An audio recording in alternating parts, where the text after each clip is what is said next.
Hari pun petang, anak-anak sekolah berpulangan dari kelasnya. Dayun yang berjalan masih mengingat tentang kejadian dan perkataan kakaknya tadi. Ia takut sekaligus penasaran, apakah pembulian yang ia alami selama ini tidak akan pernah terjadi lagi? Izin memanggil Dayun. Dayun kaget baru tersadar dari lamunannya. Ia meminta maaf pada Izin karena sudah membuatnya menunggu. Izin bilang gak masalah, ia menunggu Dayun karena gak pandai mengingat jalan pulang. Makanya dia mau pulang bareng. Dayun bilang nanti dia mau mampir ke toko dalam perjalanan pulang karena dia mau belanja buat ntar makan malam. Saat mereka mulai berjalan pergi, ada orang yang memerhatikan mereka. Itu Hejin bersama temannya. Hejin tersenyum licik seperti sudah merencanakan sesuatu pada Dayun. Di toko atau kita sebut saja Indomart, Dayun lagi bingung bahan masak apa yang harus dia beli. Si Izin yang berdiri nemenin adeknya jadi bahan gosip cewek-cewek.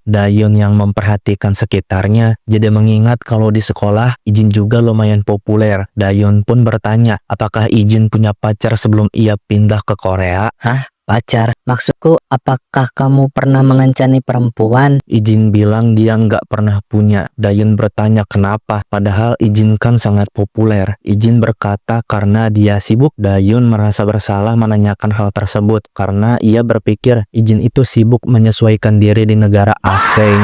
Izin bertanya apakah Dayun juga punya pacar. Dayun berkata tidak punya. Izin bertanya kenapa. Alasan Dayun sama, karena dia sibuk. Malam harinya di rumah, si kakek ngasih HP baru buat Izin. Kakek membelinya karena murid-murid zaman sekarang memiliki HP. Dan juga kakek sudah menyiapkan nomor miliknya dan juga nomor milik Dayun di HP-nya. Dayun berkata ia bisa memilihkan yang lebih bagus buat Izin. Kakek milih yang itu karena dia dibantuin penjualnya. Dayun bertanya kenapa nggak nanya, padahal kan ntar dibantuin. Kakek melakukannya karena dia pengen memilihkannya sendiri. Kakek berharap kalau Izin oke-oke aja dengan kakeknya menyimpan nomor telepon miliknya di HP Izin. Izin bilang tentu saja, lalu kakek langsung minta maaf pada Dayun. Ia bilang akan membelikan HP baru juga yang mana Dayun tidak mempermasalahkan hal tersebut. Padahal Izin berterima kasih pada kakek. Kakek senang Izin menyukai pemberiannya. Di kamar sebelum tidur, Izin mengunboxing dan mereview HP barunya. Ia memutuskan buat ngechat seseorang. Di sisi lain, Hamchan yang belum tidur dapat notif di HP-nya. Pas dilihat, rupanya itu Yui Izin yang menggunakan nomor baru. Bawahannya bertanya, bukankah Mayor Hamchan sudah memberikannya HP untuk Izin? Hamchan kesal karena padahal ia sudah membelikan HP yang mahal untuknya. Keesokan paginya, Izin baru beres mandi. Saat keluar, ia melihat Dayun terburu-buru berangkat sekolah. Ia berkata ia terlambat. Ia langsung pergi dengan berpesan kalau beres makan, cuciannya masukin ke wastafel. Dayun berlari sambil memikirkan betapa sang kakek menyukai sup buatan miliknya. Tiba-tiba ia ditendang sampai jatuh oleh orang berpenutup wajah. Dia mengomel kalau Dayun menabrak dirinya dan nyuruh Dayun buat minta maaf. Dayun minta maaf pada orang itu, tapi malah digampar kepalanya. Orang yang berpakaian hitam ngejak teman-temannya buat pergi ke karaoke. Ia jongkok dan berbicara pada Dayun dengan nada mengancam bahwa Dayun juga akan ikut dengannya. Dayun yang mendengar suara dari orang berpakaian hitam ini langsung tahu kalau yang berbicara padanya adalah pembulinya, Kim Hejin. Di karaoke, 3 orang tadi baru beres dengan kegiatannya. Si penjaga berjalan buat ngecek tempat yang mereka pakai tadi. Pas dibuka, ia terkejut ada gadis terkapar dengan penuh luka. Itu adalah Dayun. Sang penjaga bertanya apakah dia baik-baik saja. Dayun bangkit berkata kalau dia baik-baik saja sambil membereskan barang-barangnya yang berserakan. Penjaga yang khawatir menawarkan akan memanggilkan ambulan, tapi Dayun menolaknya dan langsung pulang. Di sekolah, guru bertanya di mana Yu Dayun. Murid sebangkunya berkata kalau dia dan yang lainnya tidak melihatnya hari ini. Dayun tidak masuk sekolah tanpa izin kepada guru. Di bangku belakang, Hejin tersenyum senang karena sudah memberikan pelajaran pada Dayun. Temannya tidak tenang dan bertanya apakah dia baik-baik saja. Hejin mengembalikan pertanyaan temannya dengan berkata, apa hubungan hubungannya kita dengan absennya Yudayun. Temannya cuma bisa pasrah. Sore hari, saat murid-murid pulang sekolah, Ijin menunggu Dayun di gerbang sekolah sampai murid-murid tersisa dikit dan tidak ada yang lewat lagi. Ia khawatir pada adiknya dan mencoba meneleponnya, tapi sama Dayun gak diangkat. Ijin pun pulang ke rumah. Ia melihat kalau ada sepatunya Dayun di rumah, berarti Dayun juga ada di rumah. Ia pun nyamperin kamar Dayun dan mengetuk pintu. Dayun menjawab dari dalam kamar. Dayun bertanya apakah Ijin menunggunya lagi hari ini. Iya, kata Ijin, karena dia masih belum tahu jalan dengan baik, katanya. Dayun meminta maaf, berkata kalau dia ketiduran. Dirasa ada yang aneh, Ijin minta Dayun buat buka pintu kamarnya, tapi Dayun beralasan kalau dia lagi enggak enak badan. Ijin berpesan kalau butuh apa-apa bilang aja sama dia. Ijin pun mau pergi dengan niatan mau beli obat buat Dayun, tapi ia terhenti, terkejut melihat sepatu Dayun ada noda darahnya. Ijin yang melihat hal tersebut memasang ekspresi gelap. Makasih udah nonton dan mengklik video ini. Sampai jumpa di video selanjutnya.